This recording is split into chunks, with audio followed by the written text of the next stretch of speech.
Chief Minister of Andhra Pradesh, Shri Pawan Kalyan Garu, to the dais. ఇప్పుడు ముఖ్యమంత్రిగా చంద్రబాబు గారు ఉన్నప్పుడు వారికి ఒకటే చెప్పారండి, నేను ప్రజలకి దాహం తీర్చాలనుకుంటున్నాను.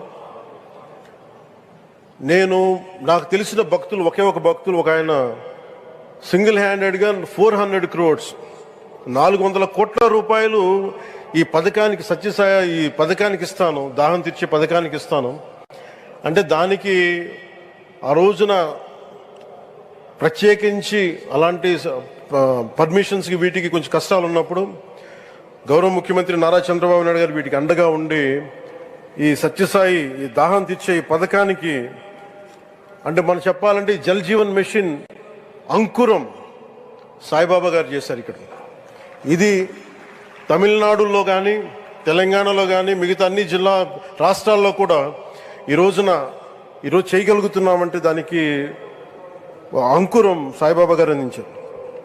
ఆయన సేవ తత్పరత ఆయనది ఎవరెవరో ఎంతమంది ప్రభావితం చెందారో లెక్కలేదు.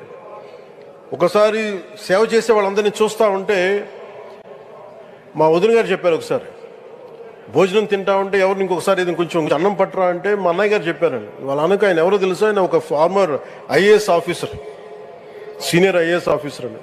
ఆయనకి సెలవులో ఉన్న సమయంలో వచ్చి ఇక్కడ సేవ చేస్తారని ప్రత్యేకించి ఒక వ్యక్తి ఒక మహానుభావుడు ఎంతమందిని ప్రభావితం చేయగలిగారంటే ఐఏఎస్లు కావచ్చు, మన ఈ రోజున సచిన్ టెండూల్కర్ గారు కావచ్చు, వేదిక పైన మహానుభావులు ఎందరో కావచ్చు, వీళ్ళందరినీ ప్రభావితం చేసే ఒక అరుదైన ఆధ్యాత్మిక శక్తి మన భారతదేశంలో, మన అనంతపురంలో, మన ఆంధ్ర రాష్ట్రంలో ప్రపంచానికి వెలుగులిచ్చే ఒక మహా వ్యక్తి పుట్టడం, ఆయన శత జయంతి సందర్భంగా ఇక్కడ మనందరం ఏకం కావడం చాలా ప్రత్యేకమైన ఆనందాన్ని కలిగించింది.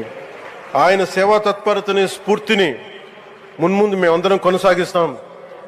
గౌరవ ప్రధానమంత్రి అవర్ బిలౌడ్ ప్రైమ్ మినిస్టర్ ఆధ్వర్యంలో మేమందరం కొనసాగిస్తామని తెలియజేసుకుని ఇదే సేవా తత్పరతని ముందుగా అందరం కొనసాగించాలని తెలియజేసుకుని సెలవు తీసుకున్నాను. జై హింద్.